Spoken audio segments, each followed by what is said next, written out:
Good Wednesday afternoon to you. It's 4 o'clock in time for Sports4CLE. Hope you're having a good day. Some lightning, thunder, heavy rain moved the Browns.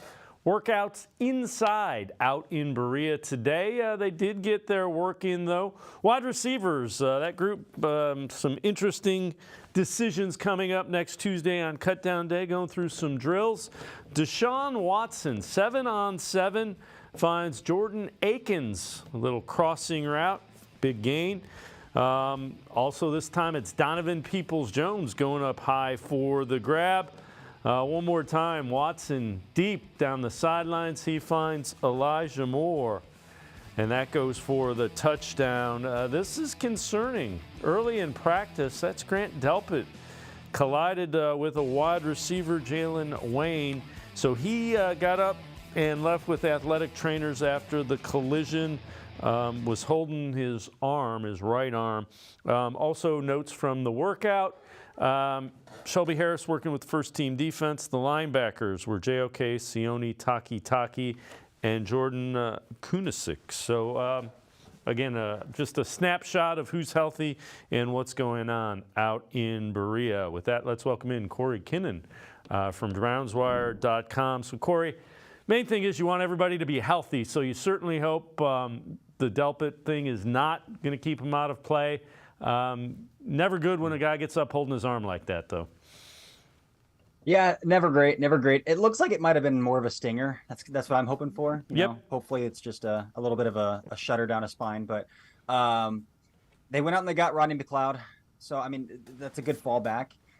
You have two safeties who, Thornhill, who's new to the system, new to the team, not a great tackler. And then Delpit, who's had some injury history. So you go out and you get a guy like Rodney McLeod, who can be kind of that glue guy, one, to help a transition to a defensive coordinator he has plenty of experience with. But two, if you have to put him on the field, you can trust him. So I'm glad Rodney McLeod is in the room, but I'm really hoping it's nothing too concerning there with Delpit. Yep, again, everything has been trending in the right direction, so you certainly want to finish the preseason healthy. All right, Deshaun Watson will play some against the Chiefs. He was talking about getting ready for the Chiefs and what this offense needs to do in that final preseason tune-up. I'm excited. I'm excited to get out there with the guys to kind of get my routine going, to prep up for the season and just go out there and compete. That's the ultimate goal, is to compete and go out there and try to, help the team, whatever I can do to have, successful drives and put points on the board. Deshaun, what do you think is the most important thing you and the offense have gotten done these last couple of weeks from Washington to Philly into this week?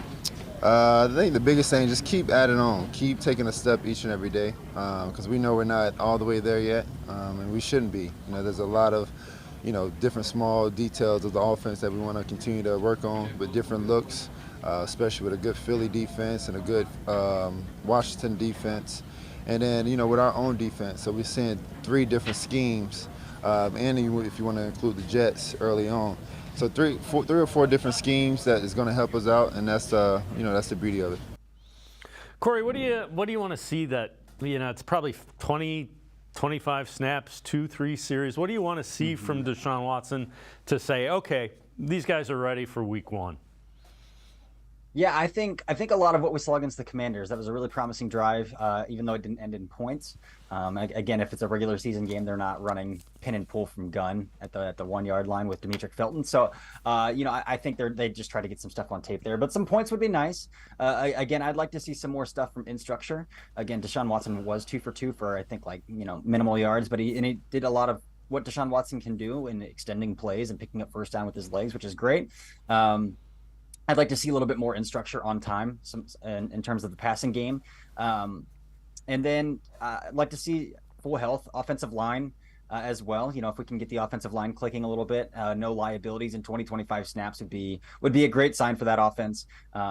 Just to kind of see how they gel. Again, they've done a lot more scheme-wise as opposed to years past where they ran a lot of wide zone and a lot of pin pull. They're running a lot more inside zone. They're doing some other fun wrinkles in the run game too, and really the run game's at their disposal that they can run any sort of concept you want. And now that you have a mobile quarterback, that opens up RPOs, that opens up read option as well. So I just want to see them on time, on schedule, and really no liabilities up front would be huge. Yep, I'm with you. And again, I want to see. It looked like it was Deshaun Watson's offense against the Commanders. I want to see more of that. that. He looked real comfortable. So the Browns did make a roster move earlier today. They waived cornerback Chris Westry. Not a surprise. That position group is loaded. Cory, I know you have written an article kind of taking a look and making some educated predictions with the 53-man roster ahead of the final preseason game.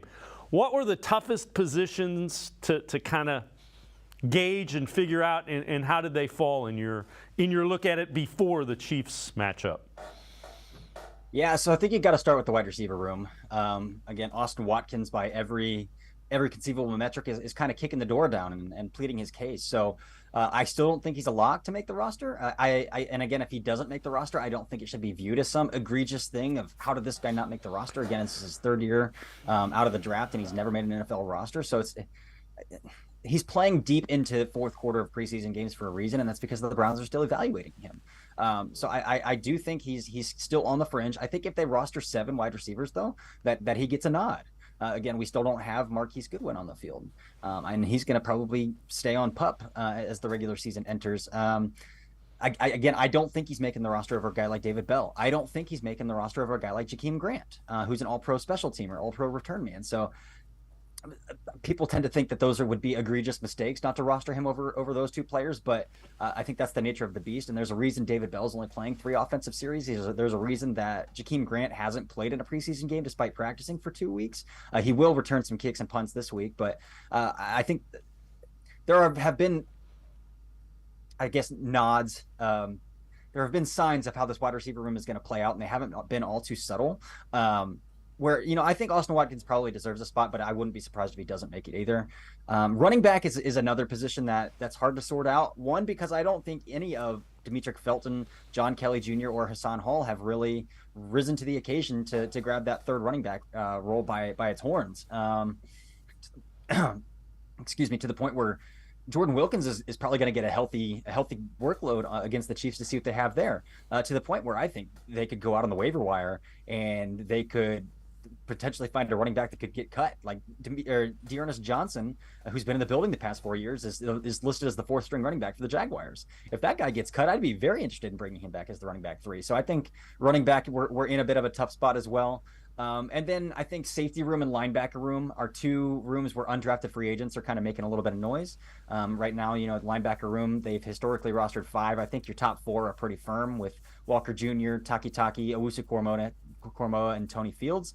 Up to that 5th one, though, I think is between Matthew Adams and Mohamed Diabate. So Matthew Adams has a lot of special teams experience and rapport with Bubba Ventrone. He's known as a special teams ace, but he's been hurt all training camp. He hasn't played yet in the preseason. So it'll be interesting to see how they weigh that versus an undrafted free agent who also has a pretty large body of work in the preseason at special teams, who's also playing really well at the second level for a guy that this is only his 2nd season playing true off-ball linebacker after playing a lot of edge for Florida before transferring to Utah. And then safety room, coming down between D'Anthony Bell and Ronnie Hickman, and I think if it comes down to special teams and who brings more value on special teams, that D'Anthony Bell is going to get the nod. Ronnie Hickman's been showing quite a bit from single high looks, though, deep over the top, which is something he didn't have on his tape at Ohio State. At Ohio State, he was predominantly a box slot who looked like a liability when he was forced to turn and run and work over the top. So he's kind of added that to his skill set so far on tape in the preseason of being able to play single high, being able to play that deep third, and showing some range to make a play on the football deep down the field. So I think that's another interesting battle to see how it shakes out as well. But again, defensive tackle room has kind of worked itself out, I think. With Shelby Harris signing, with the emergence of Mo Hurst, I think that room has kind of worked itself out. And outside of that, there's not a lot of question marks on the roster. Yeah, it is, and I think you touched on all of them. The interesting thing, if an Austin Watkins or, a Diabate are going to be part of the 53-man roster, pay attention to what's going on in special teams. Kevin Stefanski today was asked about the importance of special teams, especially relative to the guys on, the last few spots of that 53-man roster. Yeah, it's huge. I think those are the type of things, and not just for Austin, but for all of our players, Mary Kay, as you start to talk about, 53 and then game day rosters, the more you can do, and specifically the more you can do on special teams, really does have a huge impact on that for all of our players. With the cut down being so close, these practices and this last preseason game, how important are they for you guys to see some of the guys that are on the fringe looking for that roster spot make that Yeah, Cam, I think it's like we've talked about, the evaluation is global. It takes everything into account, and certainly today's practice is a big part of that. The games are always a big part of it, but this evaluation goes all the way back to April as well, from the second we got our guys in the building to all the things we've been doing throughout the spring and summer. And again, Cory, pay attention to special teams against Kansas City. If you see Kanasic in, if you see Adams in, if you see Austin Watkins, even covering punts, they're looking for a reason to put him on the 53. That's what he is saying. You got to be able to do something on game day if you're 51, 52, 53. Yeah, absolutely. And right now, I think that might be where Austin Watkins kind of sits.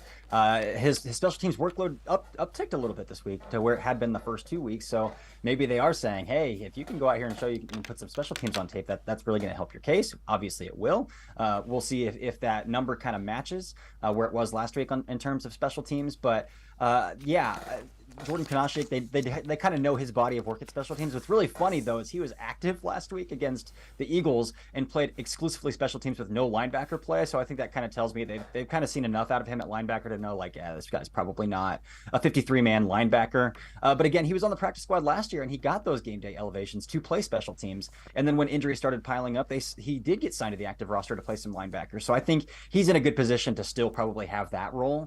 And I'd be interested to see if that's kind of what they think Matthew Adams might be able to do. If they cut him, is he going to get signed somewhere else as a special teams ace, or can we put him on the practice squad and give him game day elevations?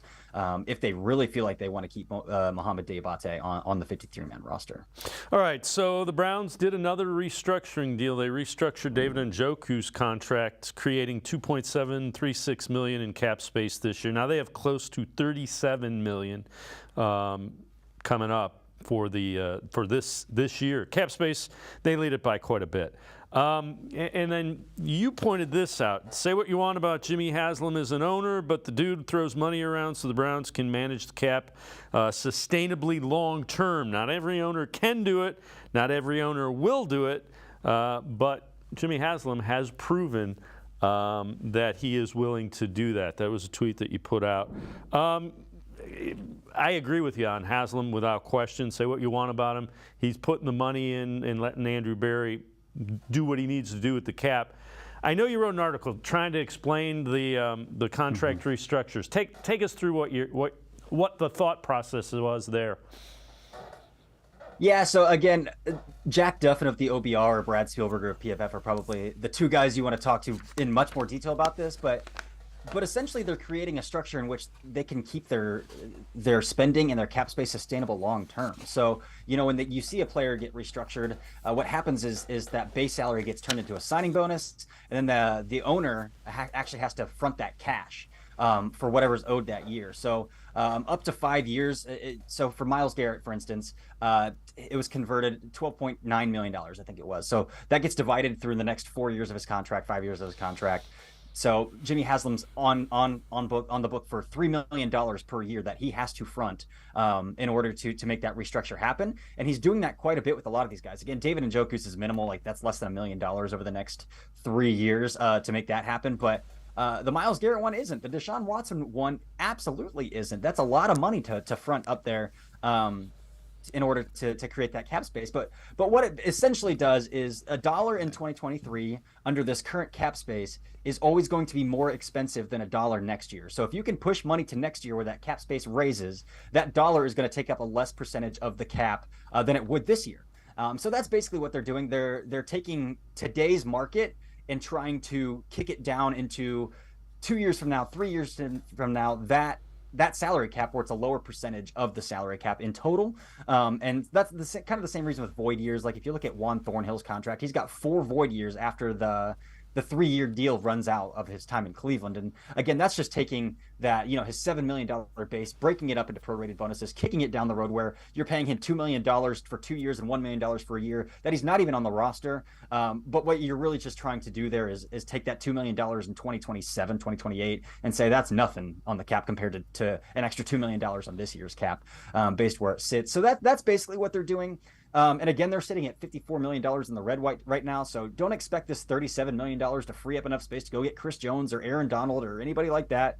Yes, they have the flexibility. If an injury happens, they need to go out and they need to add a player in a pinch. If they feel like they've got a really competitive window and they want to go out and add another playmaker at the deadline, it gives them that flexibility. But most of this is going to be rolled over into next year to help with that cap relief for next year. And honestly, they're in a position, as long as Jimmy Haslam is still bountiful with his pockets and willing to front this restructure money, it's a sustainable system where they're going to give themselves an extra 5 to 15% relief on the cap just by manipulating the money that way. Cory Kinnan from BrownsWire.com and I are going to step aside, take a quick time out. Other side of the break, we'll head to the voicemail of Truth and Reason. Sports for CLE. We'll be right back. Stay with us.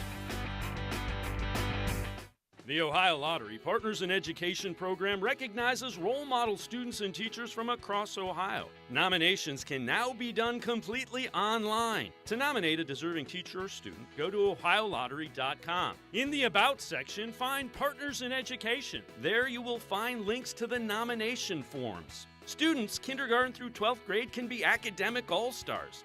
Teachers can be honored as a Teacher of the Month. The Ohio Lottery Partners in Education, where stars shine.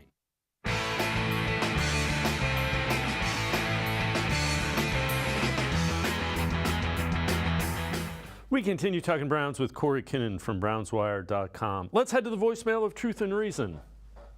Hey, Dave, Fred from Cleveland. I was just wondering, we're pretty deep at offensive linemen, and the Jets are hurting. You think we could give up one of our lower, guys for Michael Carter? Straight up trade. Great show. Love you, brother. You be safe out there, Dave. It's a jungle, brother, and you know it. Love you, brother. As always, appreciate all the voicemails. Cory, that's an interesting question. They do have depth at offensive line. They have depth at cornerback. Do you see them trying to do something along those lines potentially to bring in, the RB3, if you will? Mm-hmm.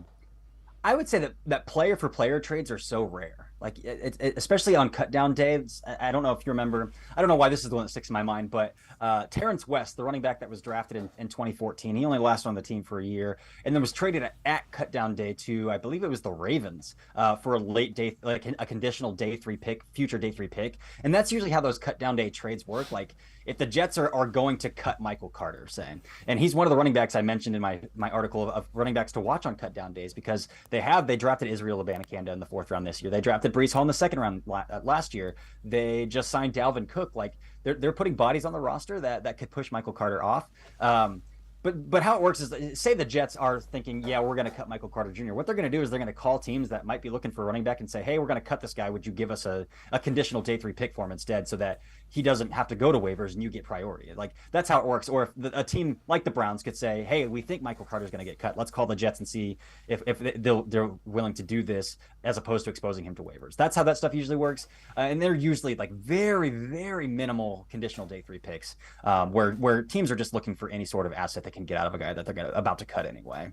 So along those lines, this is from CBS Sports, 2023 trade candidates, not necessarily at cut down day, but they list Cordell Patterson, running back from the Atlanta Falcons, potential suitors: Bengals, Browns, Panthers. Soft tissue injury sideline him for the moment, but even when healthy, might make more sense elsewhere as another team's change of pace utility man. They also list Clyde Edwards-Helaire, potential suitors: Browns, Bengals, Rams. Former LSU first-rounder seen his usage decrease each season with the Chiefs, entrenched behind Isaiah Pacheco and Jerick McKinnon. Michael Carter, we've talked about, started 21 games, 2 years with the Jets. Dalvin Cook's arrival means he's no better than the 3rd running back behind Cook and Hall. We've also mentioned the draft pick. They also say Anthony Schwartz, Browns wide receiver. So this was a bunch, there's 12 of them. 3 of them running backs. They listed Browns as one of these suitors. Schwartz, they say potential suitors: Cardinals, Patriots, Titans. Concerns with Drop's durability mean the Browns probably wouldn't get much in return, but someone might be willing to take a flyer on the wideout's athleticism. All 3 of those running backs make sense because they would be, in essence, a 3rd down back. I don't know what it would cost you. Mm-hmm. I think if the Browns got a 6th or 7th round pick for Schwartz, they'd probably do it. I would agree with that. You'd have to find a team who would just really love his speed because there's not much on tape to verify that he's an NFL player. But if you get a 6th and 7th round or even a 7th round pick, you say yes and hang up the phone immediately. But all those running backs, I would agree. So Cordero Patterson would be so much fun in this offense. You can move him around in a variety of ways. That might open up another wide receiver room spot for another actual wide receiver because Cordero Patterson is also a return man. So you probably don't roster Jakeem Grant in that case as well. So that might open a wide receiver spot. But again, I think they're going to look for a guy that isn't just this third down scat back type. Yes, Cordero Patterson can do a lot of that stuff, but he's got certified 1,000 yards from scrimmage. Like he can run the ball through the trenches as well.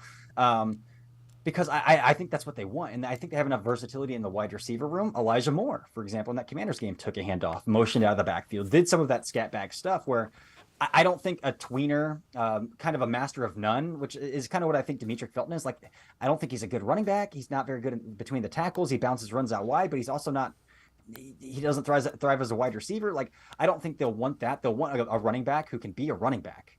If they're given the chance to carry the football. And that's what I like about Michael Carter. That's what I like about Cordero Patterson.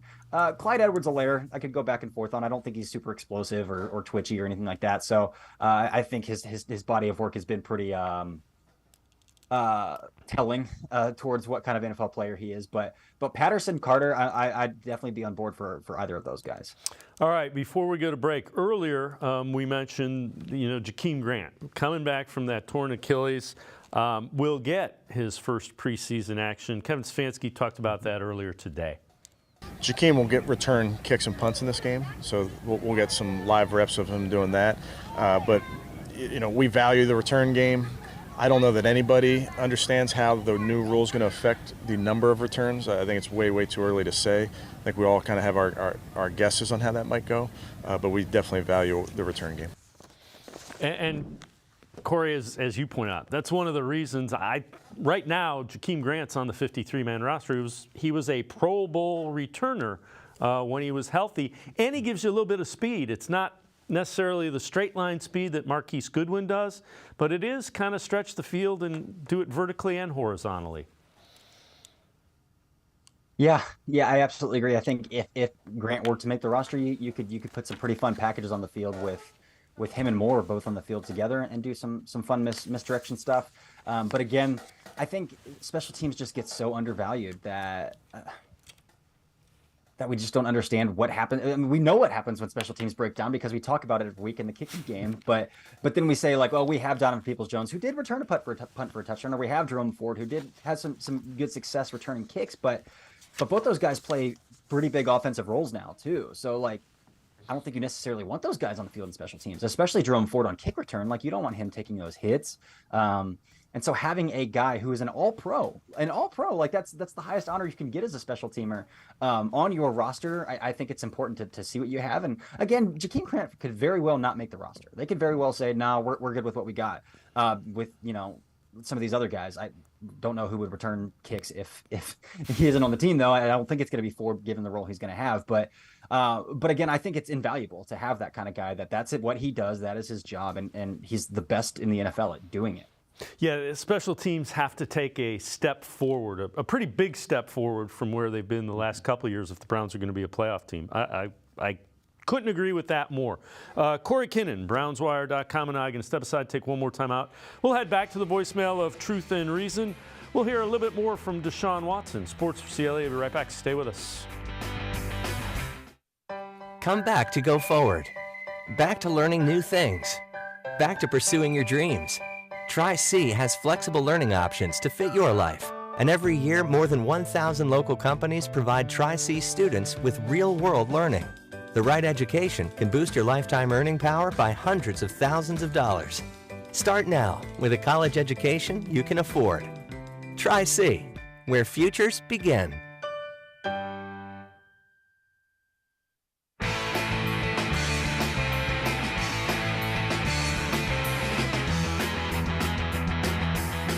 We continue talking Browns with Cory Kinnan from BrownsWire.com. Let's head back to the voicemail of Truth and Reason. Hey, love the show. I just have a comment about the restructuring the contracts of Antonio and Myles Garrett. why don't they restructure Jack Conklin? He's the one who can't stay on the field. Like, restructure the money, all that money they gave him. Why don't they restructure his deal to get money back from him, since he's robbing them anyway, since he never plays, he's never healthy? Just my thoughts. Go Browns. As always, appreciate all the voicemails. Cory, when we say restructuring, they're not renegotiating. The guys are getting every bit of their money. They're getting it up front. What you often do is you're pushing the money further into the contract, and if a guy's in, you don't want to do that. So that they're doing it with the guys that are likely to be around and healthy. Correct. So, yeah, when they restructure a deal, these guys aren't taking pay cuts. Myles Garrett's not taking a pay cut. Joel Bitonio's not taking a pay cut. David Njoku's not taking a pay cut. What it's doing is converting that base salary into a bonus that will get prorated throughout, the next however many years they're under contract. So for a guy like Conklin, who is pretty much guaranteed this year and next year, you don't want to take that money and then owe that guy money 3-4 years down the road as well. So it doesn't make sense. That's why we talk about like Nick Chubb, a running back who's making the most of his market still, even after getting paid 3 years ago. Running backs, he's still making, like, the market's not there. So you don't want to push that contract out. Amari Cooper is owed $20 million next year. There's big question marks on if they're going to afford that, if they're going to keep that contract around. You don't want to push that contract out when you can get out from under it after 1 year. So Jack Conklin, you can get out from under it after 2 years. You don't want to prolong that, kick it down the road 3, 4, 5, 6 years. Yeah, and again, offensive linemen, they take an absolute beating. So the fact he can't stay on the field, it's not that he's just taking a beating at right tackle. All right, this is from ESPN. Key intel on all 32 play callers. So for the Browns, key stat, in 3 seasons since Kevin Stefanski became their head coach, Browns have lined up under center third highest rate, 49.5, and run by design the third highest rate at 44%. Well, there's a logical explanation for that. They played last year with a backup quarterback, and the year before with a quarterback who had a non-throwing, his shoulder was ripped apart. So that's the reason for that. Now they have a quarterback who they think can throw and is elite. You'll probably see that number lessen, I would imagine. Significantly. They're going to run a lot of 11 personnel, 1 running back, 1 tight end.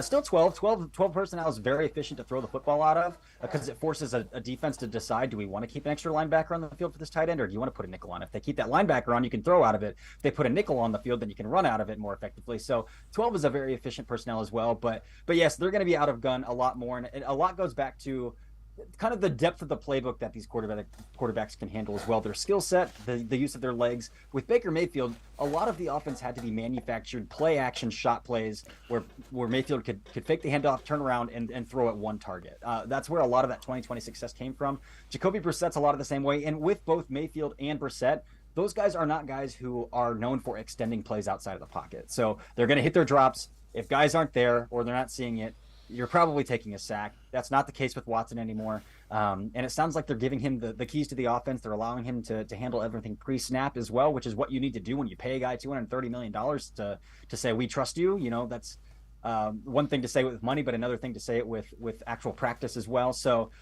just very different styles of quarterback, depth of playbook that can be opened up. You don't have to stick to just straight drop, get it out.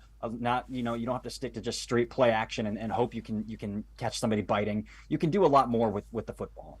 And along those lines, Deshaun Watson talked today about taking ownership of the offense this season. Most definitely, AVP and Kevin gave me the keys, and they're letting me control a lot of things that we do on the field, along with them, play calling in the headset and being able to see things that I can check out too.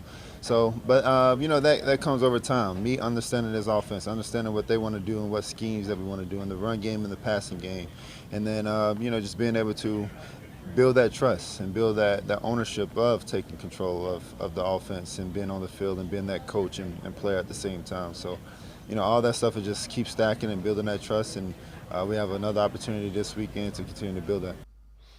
Cory, that's one of the things I said that I wanted to hear at the beginning of the year, was that he has the ability to do that pre-snap. That's one of the things he's really good at, that he did really well in Houston, that I don't think they allowed him to do a season ago, in part because they had an offense for 11 weeks before he came to play quarterback. Yeah, and I think that's a pretty key element to talking about this. And I pretty sure I probably mentioned it on the show before, but those last 6 games were just as hard for Kevin Stefanski as they were for Deshaun Watson. It wasn't just Deshaun Watson has rust and he hasn't played in 2 years and these 6 games, blah, blah, blah, blah, blah. It was also Kevin Stefanski having an offense for 11 weeks and then not being able to flip an offense on its head in 1 week. You have offensive linemen who have to adjust their style of play, running backs who have to adjust their aiming points for different concepts, out of gun, under center. It's wide receivers who predominantly never have to work the scramble drill, again, because you have quarterbacks who don't extend outside the pocket or don't have the ability to. Like I remember, I think it was against the Commanders, Michael Woods had a walk-in touchdown if he would have worked the scramble drill and been where Watson thought he was going to be, but it's an adjustment for everybody, those back 6, and it's not just about the quarterback didn't play well, the quarterback is knocking off rust, but it's the entire team having to flip their entire system 11 games into the season is not an easy thing to do. So now you have a full offseason, you have a full summer, you have a full training camp, a full preseason, 1 quarterback, no splitting reps. It should be a much more in unison concept that the Cleveland Browns offense should be this year. And it should be much, much more explosive as well. That's one of the things we've seen from Deshaun Watson. Yeah, that's what you would hope. That's the hope. Again, if you have those playmakers, you've got maybe the most athletic tight end of the NFL. You have Donovan Peoples-Jones, who's proven he can catch the ball down the field around the sideline. You have Amari Cooper and Elijah Moore, who are elite route runners and know how to separate. You have Elijah Moore, who can also do some gadget things. And you've got the best running back in the NFL, who averages 6 yards per carry out of gun. So that should be a recipe for a lot of fireworks offensively. Cory Kinnan, BrownsWire.com, as always. Appreciate the time and the insight. Thanks very much, Cory. Absolutely. Thank you, Dave. Cory Kinnan, make sure you check him out. Good stuff with BrownsWire.com. We're going to step aside, take a quick timeout. We will continue talking Browns. Trevor Sikkema from Pro Football Focus joins us, and we head back to the voicemail of Truth and Reason. Sports for CLE. We'll be right back. Stay with us. Come back to go forward. Back to learning new things. Back to pursuing your dreams. Tri-C has flexible learning options to fit your life. And every year, more than 1,000 local companies provide Tri-C students with real-world learning. The right education can boost your lifetime earning power by hundreds of thousands of dollars. Start now with a college education you can afford. Tri-C, where futures begin. The Ohio Lottery Partners in Education program recognizes role model students and teachers from across Ohio. Nominations can now be done completely online. To nominate a deserving teacher or student, go to ohiolottery.com. In the About section, find Partners in Education. There you will find links to the nomination forms. Students, kindergarten through 12th grade, can be academic all-stars. Teachers can be honored as a Teacher of the Month. The Ohio Lottery Partners in Education, where stars shine. I am powerful beyond my wildest imagination. I will define my future. I will keep challenging myself to improve. Because I am a future leader of this great nation. I will be responsible for raising a beautiful family. And educating not only my generation, but many more to come.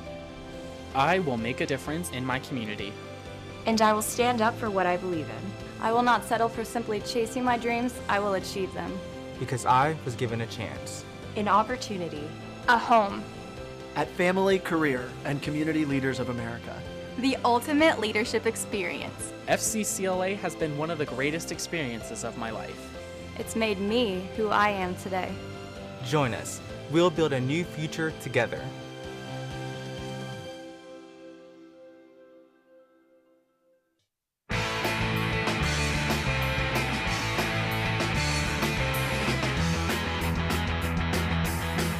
We continue talking Browns on Sports for CLE. Let's head back to the voicemail of Truth and Reason.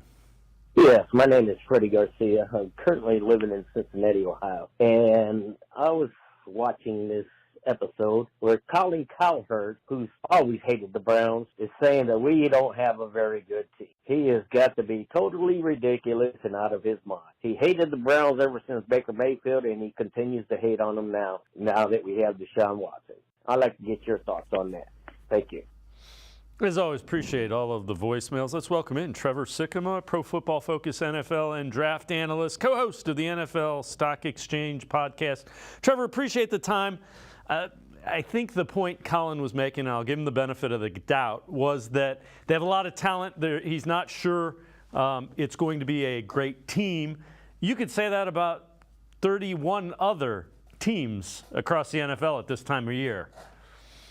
Yeah, I mean, you could. I think opinions during the preseason could go one way or the other. You're either winning the Super Bowl or you're getting the #1 overall draft pick, right? I think they're all over the place because you just haven't really seen it in regular season speed yet. Look, the Browns are one of the teams, when I look at their depth chart, and I have the last couple of years, I think they're one of the most talented teams in the NFL. I think you look at a lot of the important areas. They've got good receivers. They're fantastic on both sides of the trenches, good playmakers in the secondary, a lot of speed on the defense, right? Everything has been there for them. Just quarterback's been their issue. I know I'm not breaking any news to any of your listeners, but that's what they need to do. They just got to figure out what they need to do to get the best out of Deshaun Watson, because the rest of the pieces are truly there for Cleveland. And we've heard it looks like they're giving him more freedom at the line of scrimmage. That's something a quarterback has not had under Kevin Stefanski. What do you expect? Do you think Watson gets back to close to what he was, or to one of the better quarterbacks in the league? I won't say elite. I think there's more evidence to say that what we saw last year is an outlier compared to what we've seen from Deshaun Watson in the rest of his career. Now, there were a lot of things going on that factor into why he was struggling last year, but this year, again, I think that everything the table is set for him, is probably the analogy or the metaphor that I should use, because it's all going to be right there for him. And maybe it's not going to be exactly what we saw with the Houston Texans, where he was truly playing at an elite level. But even if you give the Cleveland Browns good quarterback play, borderline great quarterback play, then even in the AFC, even in this really tough division, you're talking about a team that has the ability to win double-digit games, get themselves into a playoff spot, and then who knows what happens after that. Then it's kind of a health, luck, overall talent. Do you have the momentum going in your direction once you get into the playoffs? So I would tell you that I think last year is going to be an outlier for Deshaun Watson. At least that's what I would bet. I think it's going to look a lot better this year. So every team's highest graded player from week 2, this is from Pro Football Focus, for the Browns, Austin Watkins, 84.0 grade, 63 snaps. No receiver this season has seen more targets in a game than Watson's 14 against the Eagles, had 139 receiving yards, also topped the charts, and he did it with 3 contested catches. So, Trevor, when and again, you watch the NFL Stock Exchange podcast. If somehow this guy isn't on the 53-man roster, and it's not a lock, I mean, they're pretty stacked. Does he find a way onto another 53, or is there a way they sneak him onto the practice squad? Well, I think there's certainly, when you give a guy 14 targets and he gets seven catches in one game, it's harder to conceal him, right, when it comes down to cut day. But I think there's still a chance where you could get him on the practice squad. Now, he brings something that I know Cleveland is welcoming with open arms, and that is a receiver that can play that X position on the line of scrimmage and get you those contested catches, comfortable playing on the sideline, comfortable catching through contact. I mean, that's why I think Cedric Tillman was also such a great draft pick for them, is because when you look at that wide receiver room, there's a lot of talent. It feels like it's deep. There's a lot of different names to know, but that strength, that trait of being that power receiver, there wasn't a ton of that on the roster before this past draft. And so he definitely brings that. That was his game in college, and that's still his game. Certainly what we saw in that massive usage game that he had there. I mean, some of those catches are just crazy. No, he's not going to be a separation artist for you, but he's somebody who, when he's one-on-one with the defensive back, even if the defensive back is right there, you say, all right, I'm going to bet on my guy. And they did that continually throughout that game, and he continued to reward them. So there's a chance they could get him still on the practice squad, but no matter what, I know that they love him in the building because he's got that trait as a power receiver that they really need on that depth chart. Yeah, that's going to be one of their tough ones. You know, is it 7? Do they keep him? There's a lot to sort out there. So we talked about Deshaun Watson earlier. He met with the media today, talked about the offense, and he thinks he will be 100% back.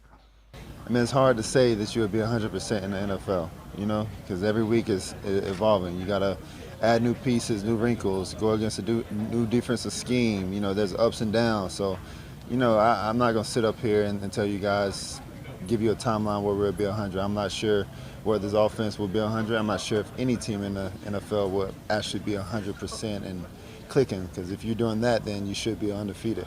So that's how I see it. There's always room to improve. There's always room to get better each and every week and starting fresh.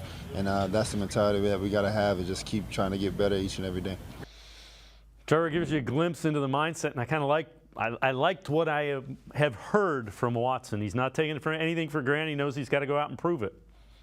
Yeah, he's not wrong. And, when it comes to, when will this offense be 100%, the only thing you should really care about as a fan is that offense being clicking as much as it possibly can be when December rolls around. You want to, in those last 4 to 5 games of the regular season, be playing your best ball on both sides, on offense and defense. And so even if they come out of the gate a little bit slow, it'd still be all right as long as they're in the hunt and they're going to be able to make a playoff spot, and that they're really hitting the ground running. I mean, you look at those couple of New York Giants teams that ended up winning the Super Bowl. They weren't these big juggernaut teams. They were teams that hit it at the right time, and they were playing their best ball going into the postseason. You want to make sure that you hit that momentum there, and so that's exactly what Cleveland's going to do. Now, that's not to say you don't want to win games early or come out of the gate hot. You definitely do. But even if you aren't able to do that, it's a long season, and those games in December, I promise you, mean more than the ones in the earlier parts of the season, especially if you're still in that playoff hunt.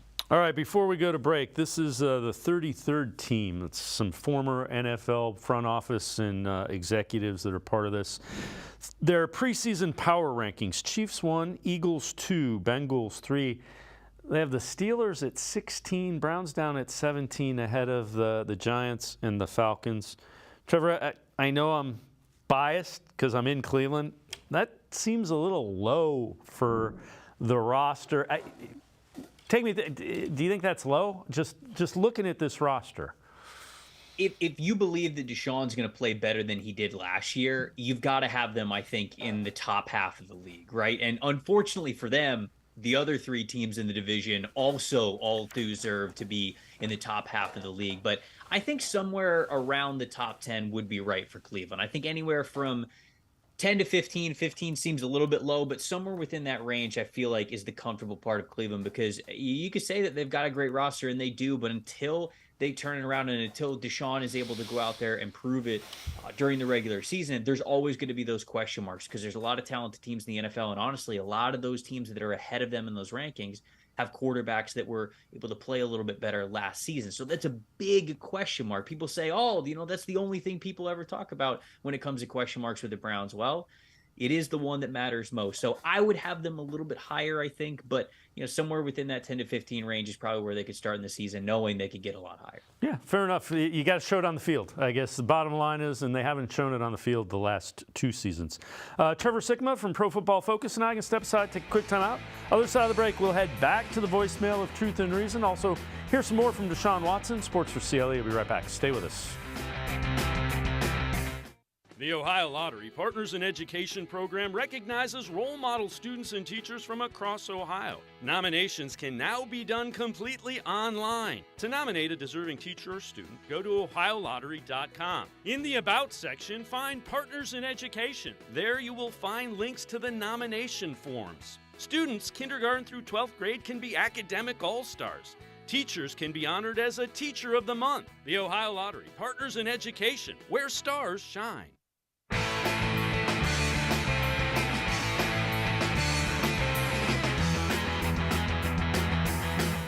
We continue talking Browns with Trevor Sikkema, Pro Football Focus NFL and draft analyst, co-host of the NFL Stock Exchange podcast.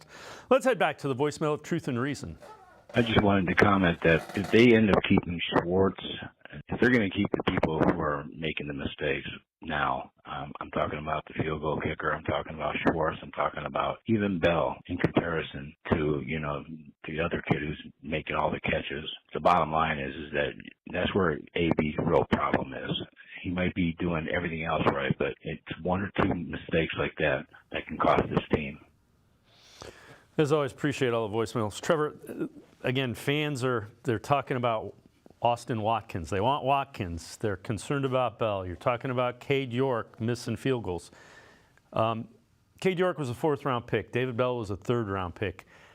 There is value. Those are assets that if you thought enough of them to draft them, you can't change what you thought about them based on games where you're not playing against starters. The defenses are preseason games. Fans are all excited about them, but the coaches and the players realize they're part of the evaluation.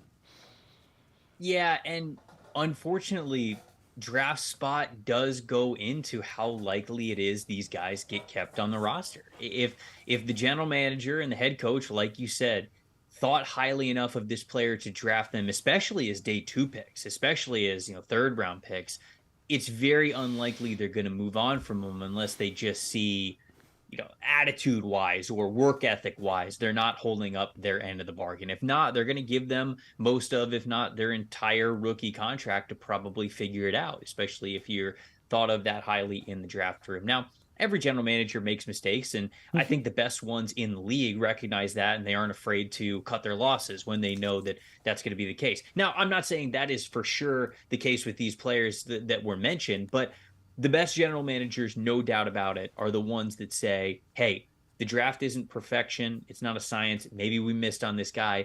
And with a player like Watkins, maybe it's just a really pleasant surprise that you go, this guy straight up deserves to make the roster more than others. Again, I'm not saying that that's 100% the case, but that's always what we look at when it comes to cut down day is, can you separate where these guys were drafted versus how much they're going to be able to help the team this upcoming season? The best general managers are the ones that are able to do that. Yeah, absolutely. You have to know, okay, this is not what we thought we were getting at some point in time. When you cut a draft pick, it's like, we missed. So I'm with you. Deshaun Watson was asked about being ranked near the middle of all of the starting quarterbacks and some of them. This is what he had to say today, whether that bothers him or not. Not at all. I mean, I stay focused on what I got to do and control what I can control. The rankings there's always a rankings each and every year. So at the end of the day, you can't focus on that because there's always that ranking is always changing.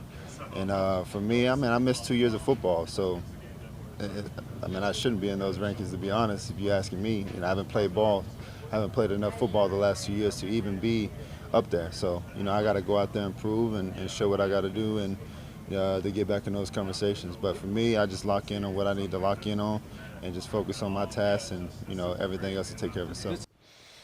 Trevor, a lot of the fans are talking about, and even some of the experts, getting back to 2020 Deshaun Watson, where he threw for 4,800 yards and 33. I don't think he needs that for the Browns to be really good. He needs to be a guy that can make plays with the game on the line that enables them to win. That's what you pay a quarterback to do. Yeah, and he's shown that before. And, with him being middle of the pack of these rankings, it's kind of this safe spot, right? And I think that if you ask most people who rank quarterbacks going into the season, they're probably going to have Deshaun Watson somewhere around the middle because it's a safe spot to put him. They're not going to want to put him all the way at the bottom because I don't think anybody's basing what Deshaun Watson will be on just what they saw last year, which was him struggling for the first time in a long time. And I also don't think that it's fair to put him in the top 10 and just say, oh yeah, he's going to be that quarterback that we saw in Houston. It's kind of that safe spot to put him in the middle. So he shouldn't take offense to that because it's really the default option. There's not really a lot of other good reasons to say, okay, we've got to put him much higher or much lower, one direction or the other. He's right. And I think that it just always comes down to this year means a lot. And there's a lot of pressure on this year. That's why there are a lot of questions about this upcoming year. But he knows it's all in front of him for if he plays well, he'll rise the ranks. And if he doesn't, he's going to start to fall. This is from Maurice Jones-Drew, ranking all 32 of the starting running backs in 2023. This is from NFL.com. He goes, Christian McCaffrey 1, Derrick Henry from the Titans 2, Nick Chubb 3rd.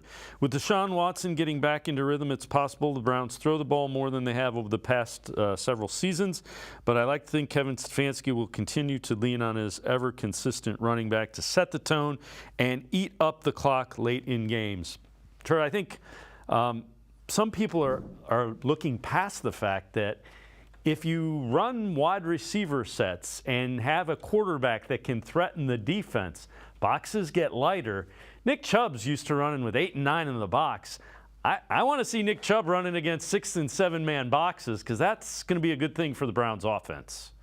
Of course, and that's what they want as well. That's why you make a massive deal to go get a quarterback that gives you the ability to do that. Put pressure on the defense in both the run and the pass game. Now, I don't know if those are fantasy rankings or not, because if they're fantasy rankings, I could definitely see Christian McCaffrey being up there at number 1. But pure running back rankings, I'd have Nick Chubb at number 1. And I had Nick Chubb at number 1 when I did this exercise earlier this summer. I think he's the best pure rusher in the NFL.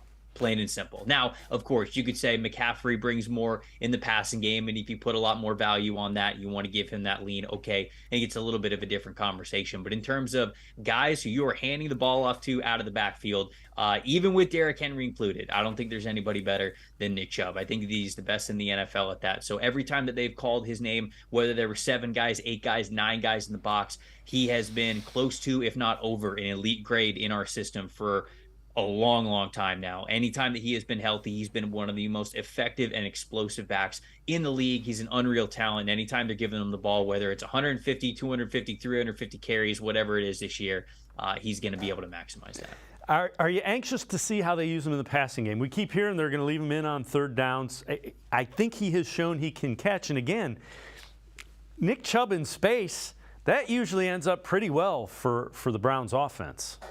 Yeah, and I think that they're probably thinking the same. You know, you don't necessarily lean on that because I think you don't want to overwork a running back, even if he can give you a ton of value in that area. You'd like to have some sort of a committee, and a natural way to have a committee is, okay, you've got primarily your early down rushing attack guy in Nick Chubb, and then you would have a third down back or a pass catching back that you can relieve some of those duties where he doesn't have to play 60 snaps a game, whatever it is. So I don't think the lack of pass game usage from him has been a lack of ability to do it. I just think that it's been more of a rotation than it has been in the past. But if you're running a little bit less, hopefully the passing game is better, then you can keep him on the field a little bit more, and then you can get him more incorporated into the passing game, and that's a natural way to do that too.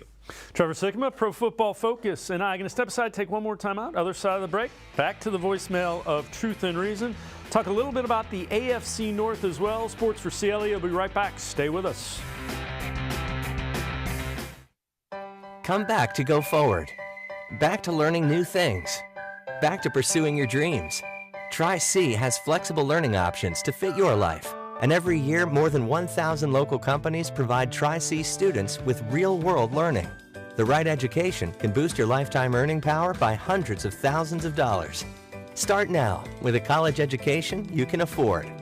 Tri-C, where futures begin.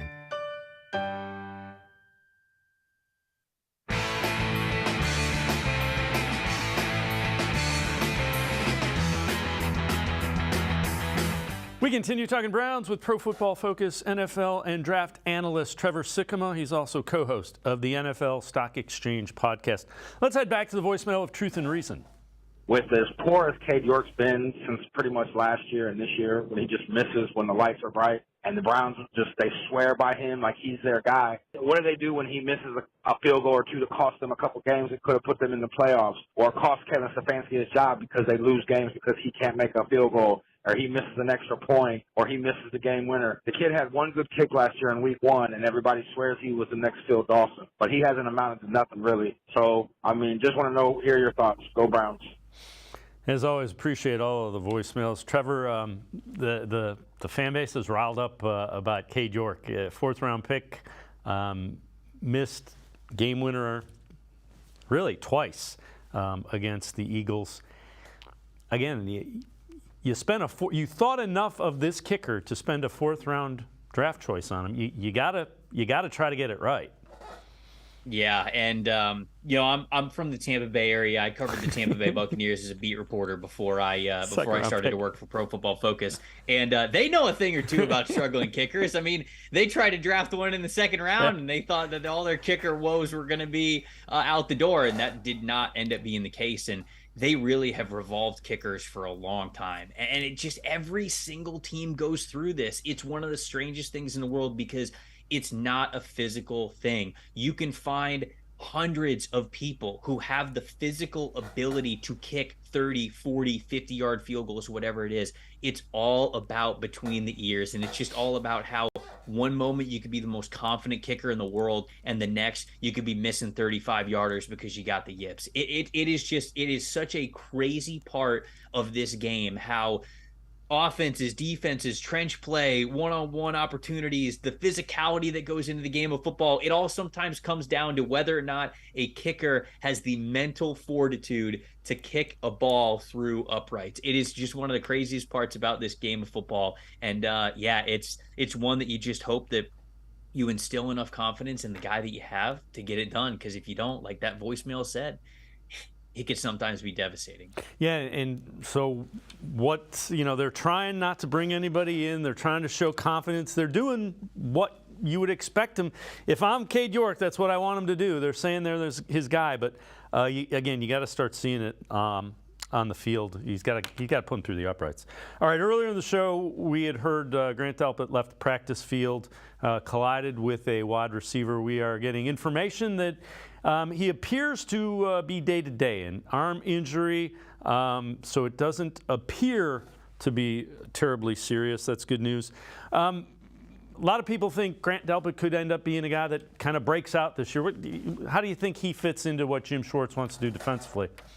Yeah, he's one of those players that I'm going to be watching very closely this year. And right before I popped on the show, obviously I saw the update that he might be hurt, and so I was hoping I wasn't jinxing anything talking about it, because I loved his LSU tape in a lot of ways, man. I really did. Certainly that, I think, sophomore year tape from him, he was so impactful from a single high position. And anytime you have a guy who gives you that kind of range and coverage to play with just one safety back there, you're changing the math. You know, you're able to utilize a strong safety in a different spot. Maybe you put an extra corner on the field. Maybe you put an extra defensive lineman or a linebacker. It's all because you've got that guy on the back end that you trust to be able to do that. Delpit's shown that ability before.